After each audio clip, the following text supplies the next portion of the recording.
మనుషులుగా చలామణి అవుతున్న వారికి ఎవరికి కూడా పదవుల్లో అగ్రస్థానం నుంచి కాంగ్రెస్ పార్టీ హైకమాండ్ నుంచి ఎక్కడే అలాంటివి కూడా సహకారం అందట్లేదు అన్నటువంటి సారాంశంగా చెప్పుకోవచ్చు ఈ అంశం. సో ఇక్కడ మరొక కీలకంగా ఒక వార్త చూద్దాం.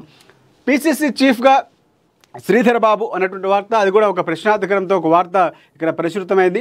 డిసెంబర్లో క్యాబినెట్లో పునర్వ్యవస్థీకరణ, భారీ మార్పులు ఖాయమన్న ప్రచారం, ఏఐసిసి ప్రధాన కార్యదర్శులుగా పొన్నం కోమటిరెడ్డి ఉండబోతున్నారన్నటువంటి ఒక ప్రశ్నార్థకరం వినిపిస్తోంది. బీసీ 2 అవుట్, బీసీల నుంచి 3 ఇన్ను, మంత్రివర్గంలోకి మహేష్ కుమార్ గౌడ్ ఖాయంగా కనిపిస్తున్నట్లు ఒక వార్త వినిపిస్తుంది. అలాగే బీసీ కోటాలో ఆది శ్రీనివాస్, విజయశాంతిలకు ఛాన్స్ దక్కవచ్చని కూడా ఒక ప్రచారం నడుస్తున్నటువంటి సందర్భం కనిపిస్తుంది. వెంకటరెడ్డి స్థానంలో రాజగోపాల్ రెడ్డి, మల్రెడ్డి రంగారెడ్డికి ఒక లైన్ క్లియర్ అయింది అన్నటువంటి ఒక ఊహాగానం. అలాగే టీపీసీసీ చీఫ్తో పాటుగా శ్రీధర్ బాబుకు హోంమంత్రి దక్కుతుందని కూడా ప్రచారం జరుగుతుంది. సీనియర్ మంత్రుల శాఖల్లోనూ భారీ మార్పులు ఉండబోతున్నాయి. ఎందుకంటే ముందు నుంచి కాంగ్రెస్ పార్టీ పదవుల పంపకం కొన్ని మిగిలినటువంటి సందర్భాలు ముఖ్యమంత్రి దగ్గర కొన్ని శాఖలు ఉంచుకున్నారు. సో ఇవన్నీ ఎక్కడ ఉండబోతున్నాయి, ఎవరికి వెళ్ళబోతున్నాయి? ఎందుకంటే బీసీ నినాదంతో వచ్చింది, 42% రిజర్వేషన్లు ఇవ్వబోతున్నామని ముఖ్యమంత్రి రేవంత్ రెడ్డి ఏదైతే అక్కడ బీసీ డిక్లరేషన్ కామారెడ్డిలో ప్రకటించారో అప్పటి నుంచి కూడా దాని మీదే కసరత్తులు చేస్తున్నారు. ఆ ఫలితం మన జూబ్లీహిల్స్లో కూడా కనిపించింది. అయితే ఇక్కడ శాఖల్లో కూడా బీసీలకు ఇవ్వాల్సిన ప్రాధాన్యత ఇవ్వాలి.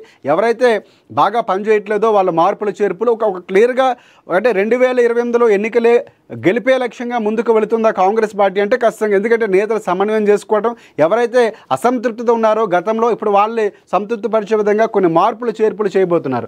దీని సారాంశం అదేం చెప్పుకోవచ్చు. భారీ మార్పులు ఖాయంగా ప్రచారం.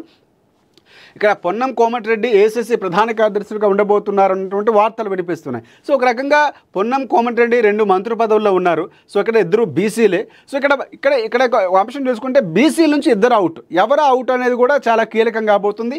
3 ఇన్ను, అంటే బీసీ నుంచి 2కి పదవి నుంచి తప్పించి 3కి ఇవ్వబోతున్నారు. ఆ 3 ఎవరు, తప్పించవలు ఎవరు, ఇవి చాలా కీలకంగా కాబోతున్నాయి. ఒకవేళ ఉంటే పొన్నం కోమటిరెడ్డి ఉండే అవకాశం ఉందా అన్నటువంటి వ్యాఖ్యలు కూడా వినిపిస్తున్నటువంటి సందర్భం కనిపిస్తుంది. దాంతోపాటుగా మంత్రివర్గంలోకి మహేష్ కుమార్ గౌడ్, అంటే టీపీసీసీగా ఉన్నటువంటి మహేష్ కుమార్ గౌడ్ని సో తప్పించి ఆయనకు ఒక ఉన్నతమైన పదవి ఇచ్చే అవకాశం కనిపిస్తుంది. అది మంత్రి పదవులోకి, క్యాబినెట్లోకి తీసుకునే అవకాశం. ఎందుకంటే ఆయన ఎమ్మెల్సీగా కూడా ఉన్నారు కాబట్టి మహేష్ కుమార్ గౌడ్ని క్యాబినెట్లోకి తీసుకోబోతున్నారు, మంత్రి పదవి ఇవ్వబోతున్నారు అన్నటువంటి అంచనాలు కనిపిస్తున్నాయి. అలాగే బీసీ కోటాలో ఆది శ్రీనివాస్, విజయశాంతిలకు ఛాన్స్ దక్కవచ్చని ప్రచారం. ఎందుకంటే విజయశాంతిని ఎమ్మెల్సీగా తీసుకున్నారు.